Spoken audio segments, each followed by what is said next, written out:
This video will be episode 3 of the Black Lion Origins campaign.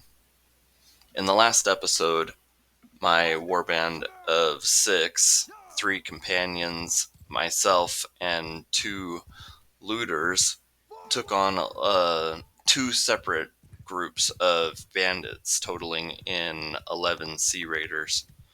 We lost both of the looters in that battle, and all 3 of my clan members went down. Ultimately, I was able to eke out a win against the remaining 6 Sea Raiders.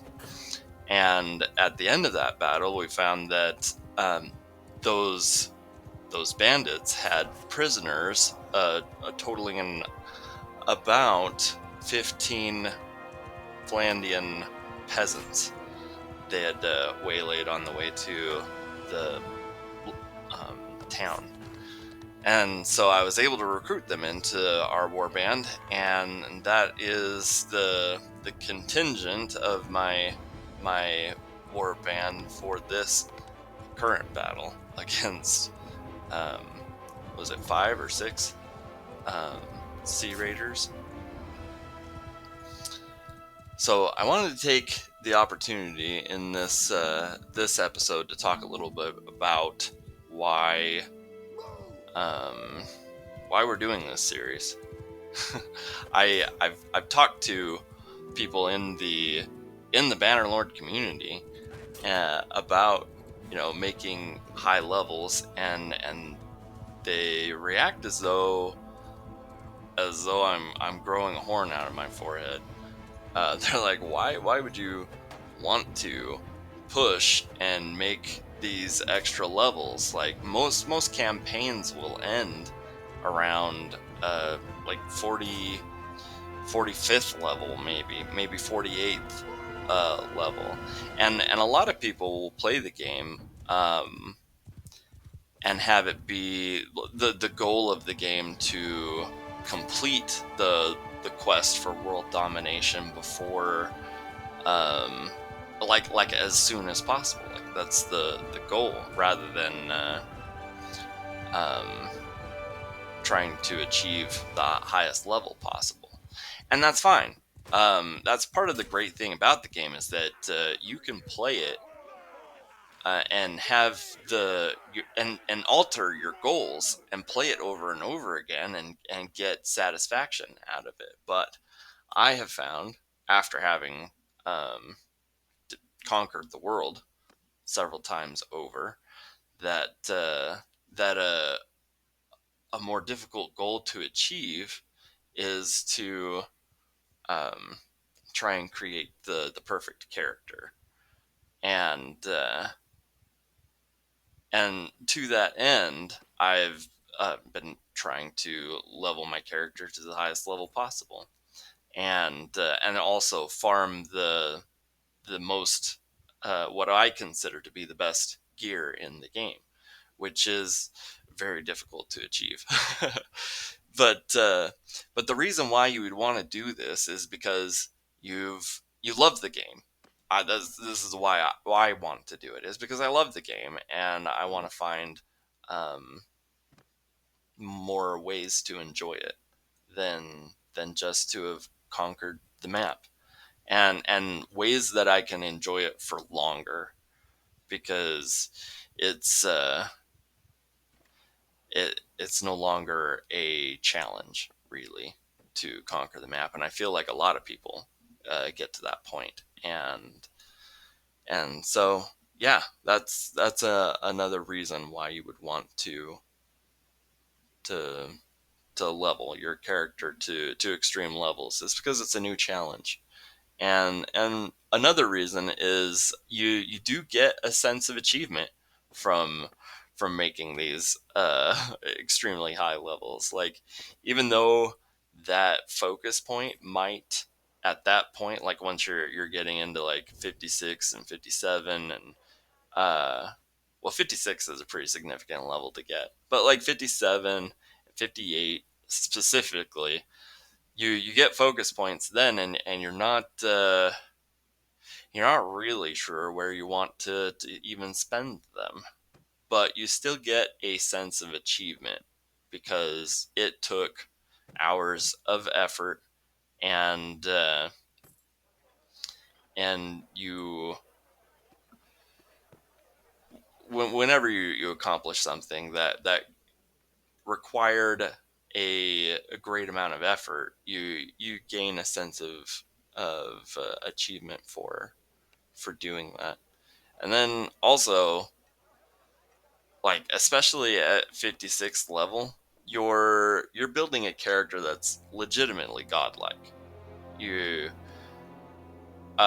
especially if you're doing it uh, after my template of how to build a character. I don't mean to sound arrogant, but um, there are a lot of YouTubers that would have you um, build your character and sink a ton of your attributes and focus points into the social skill tree.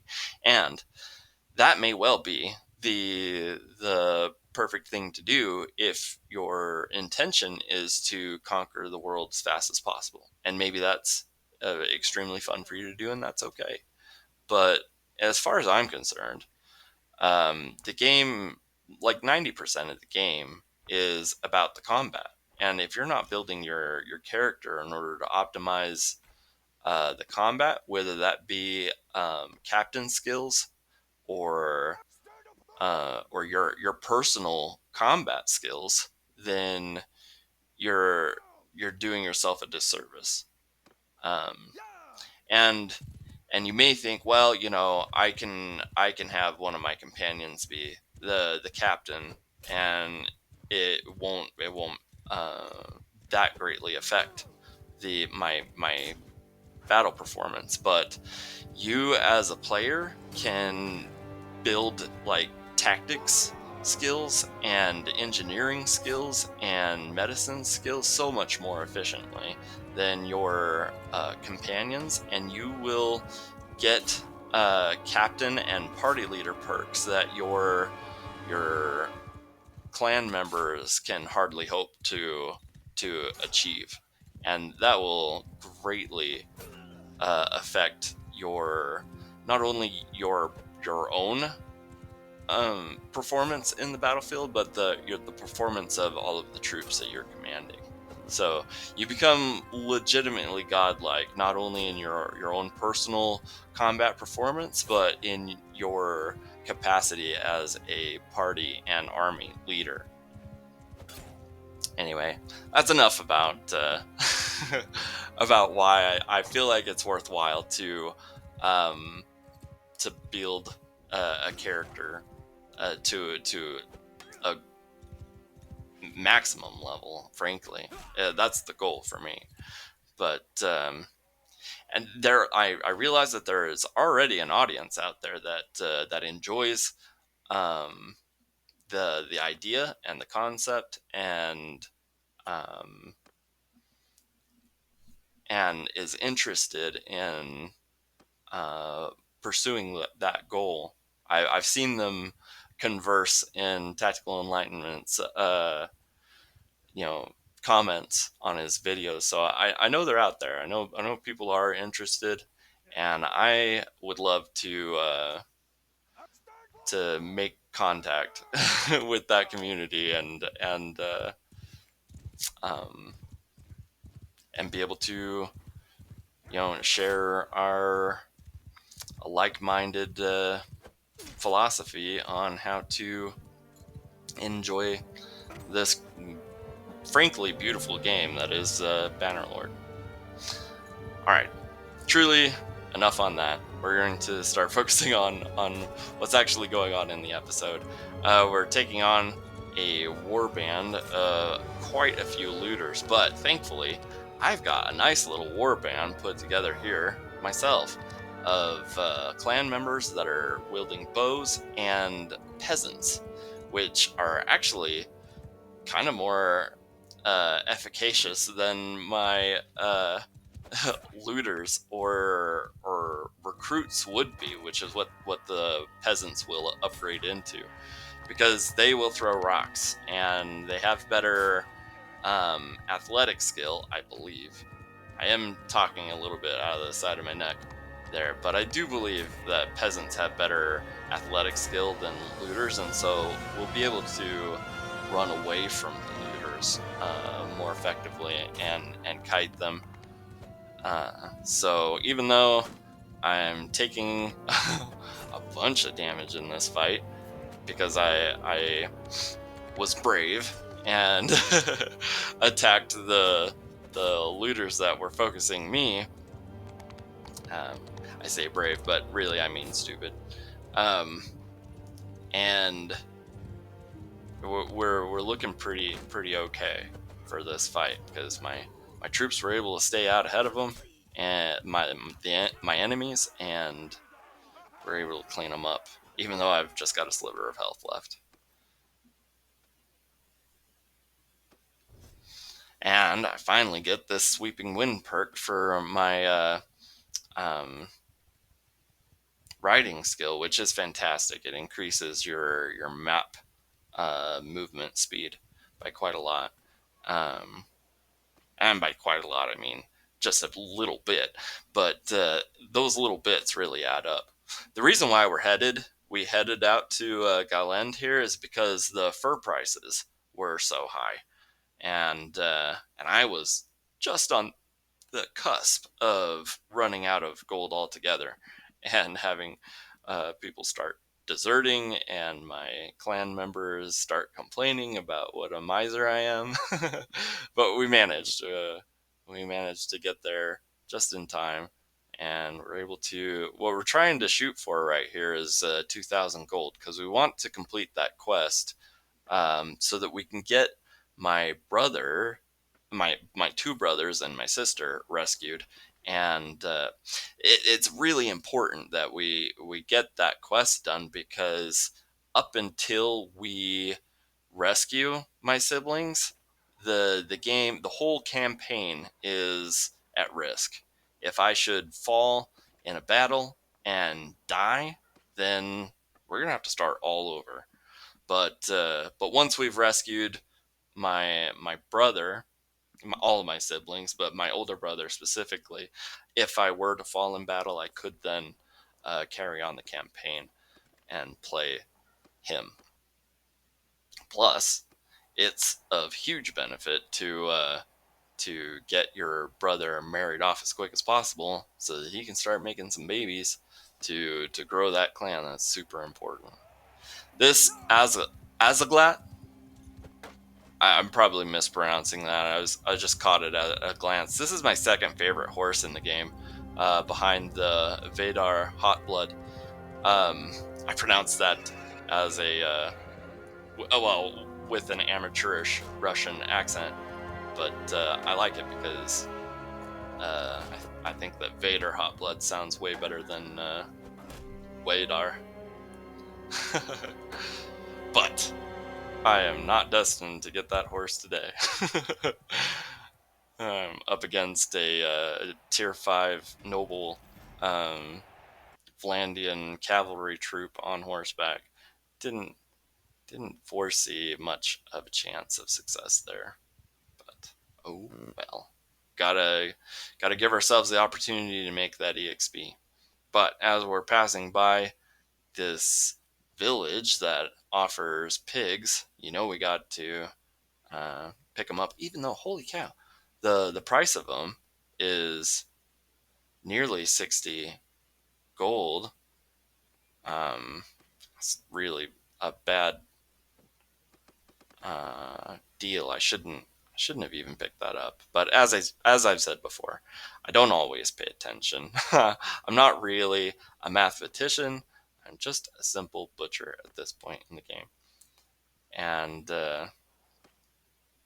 And with my warband grown to a capacity of 22, I'm not likely to stay a simple butcher for long. I'm wanting to diversify my food stores so that my stewardship skill will increase more quickly.